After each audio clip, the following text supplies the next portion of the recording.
दोस्तों, कैसे हैं आप लोग। आज हम करेंगे एचडीएफसी बैंक का फाइनल एनालिसिस, फंडामेंटल एनालिसिस का कंप्लीशन। सबसे पहले हमने किया फंड कंट्री का एनालिसिस, उसके बाद हमने किया इंडस्ट्री का एनालिसिस, अब हमने किया कंपनी की मैनेजमेंट और इंटेंशंस का एनालिसिस। अब हम करेंगे कंपनी के फाइनेंशियल्स का एनालिसिस, कंपनी के रिजल्ट्स कितने मजबूत है, हम इस बात का एनालिसिस करेंगे। सबसे पहले हम जाएंगे एनालिसिस करने के लिए किसी फाइनेंशियल वेबसाइट पर। जैसे कि मैं यूज़ करता हूँ मनी कंट्रोल, तो अब हम चलते हैं मनी कंट्रोल पर। जब हम मनी कंट्रोल पर जाएंगे तो आप वहाँ पर ऊपर टाइप करेंगे एचडीएफसी बैंक, तो वो आपको स्क्रीन पर ले आएगा। अब मैं आपको दिखाता हूँ, यहाँ पर देखिए, यहाँ पर हमें बता रहा है कि ई का ईपीएस है 61.75 और सेक्टर पीई है 30.36। इससे पीई क्या होता है, पीई ये होता है कि प्राइस से कितने प्राइस कितना गुना ज़्यादा है अर्निंग से। हर एक रुपए की अर्निंग के लिए कितना प्राइस देने के लिए लोग तैयार हैं। ये निकालते कैसे हैं, निकालते ऐसे हैं कि price divided by earning is equal to PE ratio. तो इंडस्ट्री की पीई रेशो, सेक्टर की पीई रेशो देखिए वो है 30.36, और जो एचडीएफसी बैंक की पीई रेशो है वो है 24.39। 24.39 इस सेक्टर में जो 1 रुपए की अर्निंग है उसके लिए लोग 30.36 देने के लिए तैयार है, पर जो एचडीएफसी बैंक है उसके लिए 24.39 ही देने के लिए तैयार है।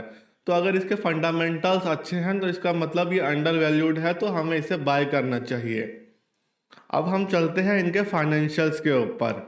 तो फाइनेंशियल्स के ऊपर जाने के लिए आप सीधा फाइनेंशियल्स पर क्लिक कीजिए, आप सीधा फाइनेंशियल्स पर आ जाएंगे। अब हम सब एनालिसिस करेंगे। देखिए यहाँ पर फाइनेंशियल्स में हम आ चुके हैं। अब यहाँ पर जो है, यहाँ पर दिया हुआ एनुअली, क्वार्टरली, कंसोलिडेटेड मंथ्स की सारी सब्सिडरीज को मिला के, और स्टैंड अलोन मतलब कि कंपनी के अलोन। तो हम कंसोलिडेटेड वे पे एनालिसिस करते हैं, क्योंकि हम शेयर बाय करेंगे वो कंसोलिडेटेड फर्म का बाय करेंगे, हम स्टैंड अलोन कंपनी का नहीं बाय करेंगे।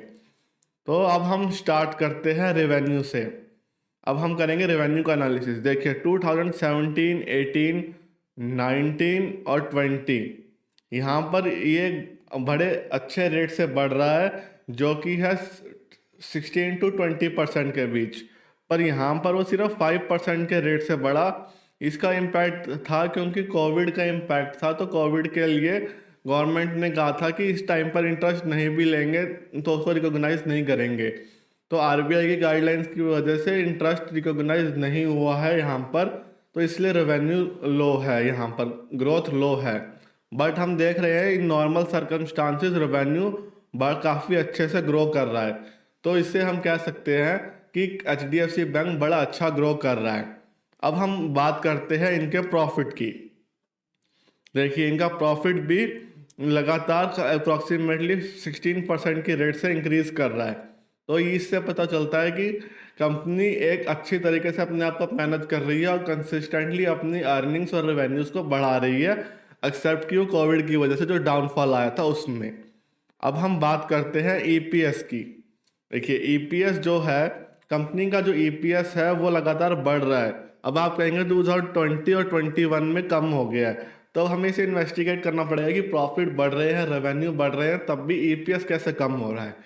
तो अब हम चलते हैं रिटर्न ऑन अर्निंग के ऊपर। रिटर्न ऑन अर्निंग आप देख सकते हैं कि कॉन्स्टेंटली 15 to 16% पर है। उसके बाद हम बाकी की इनकम स्टेटमेंट चेक करते हैं। देखिए सबसे पहले हम इनकम स्टेटमेंट चेक करते हैं, ये क्वार्टरली पर है। अभी हम चेक करेंगे एनुअल।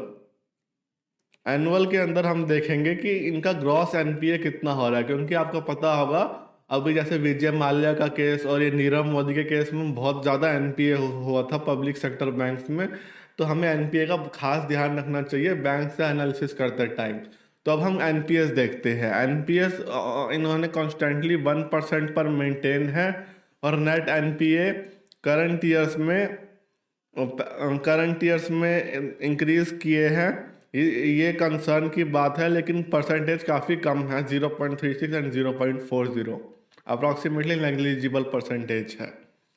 अब हम बात करते हैं कि रेशोज़ के बारे में, रेशोज़ से हम पहले एनालिसिस करेंगे कि वहाँ पर अर्निंग्स बढ़ रही थी फिर भी ईपीएस कम कैसे हो गया।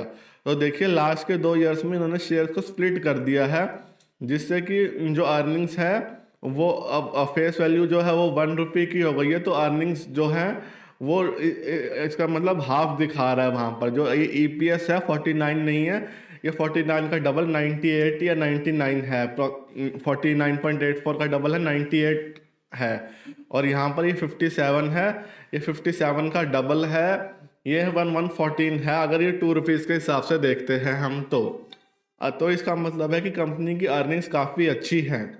अब उसके बाद पर शेयर्स रेशो के बाद हम चेक करते हैं margin ratio. Net interest margin क्या होता है? जितना इंटरेस्ट कंपनी रिसीव कर रही है माइनस कंपनी जितना इंटरेस्ट डिपॉजिटर्स को पे कर रही है, उसको बोलते हैं नेट इंटरेस्ट मार्जिन। कंपनी एक काफ़ी decent net interest margin maintain कर रही है, और ऑपरेटिंग प्रॉफिट भी काफ़ी डिसेंट मेंटेन किया हुआ है, एक्सेप्ट 2020 में वो काफ़ी 1.97% पर आ गया था। तो इससे हमें पता चलता है कि कोविड का इम्पैक्ट कैसे पड़ता है अर्निंग्स के ऊपर, जिसकी वजह से जो कंपनी की कोर वैल्यू है वो डाउन हो जाती है। जब अगर 2020-21 में जब कोविड का इम्पैक्ट पड़ा तो कंपनीज की अर्निंग एकदम से डाउन गई, तो कंपनीज की जो फंडामेंटल्स की वैल्यू है वो एकदम से पुल हो गई, इसलिए शेयर मार्केट में सारे प्राइस गिर गए। तो हम कह सकते हैं जो फंडामेंटल एनालिसिस होता है वो एक बेस बनाता है, जो बेस बनाता है तो उस बेसिस के ऊपर ही इन्वेस्टिंग होती है। तो हम जिस कंपनी में इन्वेस्ट करें तो उससे हमारे को पता होना चाहिए कि उसका बेस कैसा है। अब देखिए वैल्यूएशन रेशियोज, देखिए वैल्यूएशन रेशियोज अभी इनका 24 है करंट का, लेकिन अभी पिछले मार्च में इनका पीई रेशियो था 25,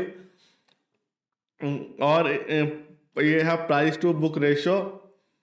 ये बुक वैल्यू ऑफ इसमें प्राइस करंट प्राइस और डिवाइडेड बाय बुक वैल्यू, ये ऐसे निकाला जाता है। अदर रेशियोज में देखते हैं सी ए एस ए रेशियोज। क्या सी ए एस ए रेशियोज क्या होती है? सी ए एस ए रेशियोज ये होती हैं जब कंपनी को जैसे जब हम कंपनी में अकाउंट खुलवाते हैं तो करंट अकाउंट और सेविंग अकाउंट में जो हम पैसा लगाते हैं वो डिपॉजिट्स में आता है। जो कंपनी के डिपॉजिट्स होते हैं उसमें आता है करंट अकाउंट और सेविंग अकाउंट का पैसा। देखिए ये जो डिपॉजिट्स है इसमें यहाँ पर रिफ्लेक्ट होता है जो हम एचडीएफसी बैंक में जमा करवाते हैं। तो जो बैंक जितनी अच्छी करंट अकाउंट और सेविंग अकाउंट में डिपॉजिट्स मेंटेन कर पाता है वो बैंक उतना अच्छा होता है। तो अब मैं आपको बताता हूँ, ये देखिए कासास के रेशोज।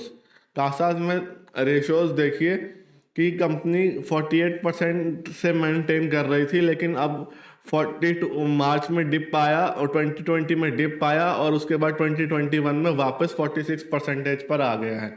तो इसका मतलब ये है कि कंपनी एक अच्छा C A S S ratio maintain करती है। तो अब ये तो बात हो गई कंपनी के फाइनेंशियल्स कैसे हैं। अब कंपनी के फाइनेंशियल्स कैसे हैं ये इसकी बात हो गई। अब हम बात करते हैं कि कंपनी से कैश फ्लोस कैसे हैं। कंपनीज के कैश फ्लो देखें तो मार्च 17 में वो गुड थे, 18 में गुड थे, 19 में कोविड की वजह से वर्सन हो गए क्योंकि कंपनी के खर्चे वैसे ही रहे, लेकिन वो इंटरेस्ट इनकम अर्न नहीं कर पाए क्योंकि कोविड की वजह से उनको इंटरेस्ट रिसीव नहीं हुआ होगा। मार्च 20 में भी नेगेटिव में रहे, लेकिन पिछली बार से 40,000 रिकवरी की है। उसके बाद मार्च 21 में वो वापस अपने लेवल पर आ गए। तो इसका मतलब है कि हम अगर बाकी के अर्निंग और इंडस्ट्री एनालिसिस में जैसे हमने देखा था कि वो काफ़ी अच्छा था उनका रेशो, तो इससे हम कह सकते हैं कि वो काफ़ी अच्छे से मेंटेन कर रहे हैं। अब हम पीई रेशो और ये सब जो होते हैं ना वो कंपैरेटिव होते हैं, तो हम इनको कंपेयर करेंगे इनके दूसरे उससे। देखिए H D F C bank का T T M P E सबसे ज़्यादा है इसका इसके पीयर्स से। इनके पीयर्स क्या हैं जो प्राइवेट बैंक्स हैं इंडिया में? H D F C bank, I C I C I, Kotak, Axis and IndusInd bank. बाकी भी हैं बट ये मेन इनके हैं। तो अब हम इनका एनालिसिस करते हैं। देखिए सबसे पहले देखिए मार्केट कैपिटलाइजेशन में ये लीडिंग में है।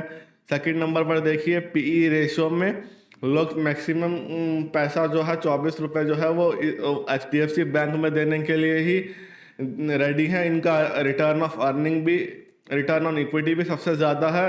तो अब इस बात से हम कह सकते हैं कि ये एक काफ़ी अच्छी कंपनी है बैंकिंग सेक्टर के अंदर इन्वेस्ट करने के लिए।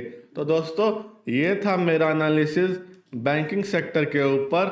अब आगे हम करेंगे बैंकिंग सेक्टर के अलावा किसका एनालिसिस करें, आप कमेंट डाउन कर सकते हैं। तो ये सिर्फ एनालिसिस है, इसमें बेसिस पे इन्वेस्ट करना या ना करना वो आपकी मर्जी है, क्योंकि जो मार्केट्स है वो सिर्फ फंडामेंटल्स पर नहीं, सेंटिमेंट्स पर भी चलती हैं। तो फिलहाल इस वीडियो के लिए इतना ही। Please subscribe my channel and press the bell icon. Thank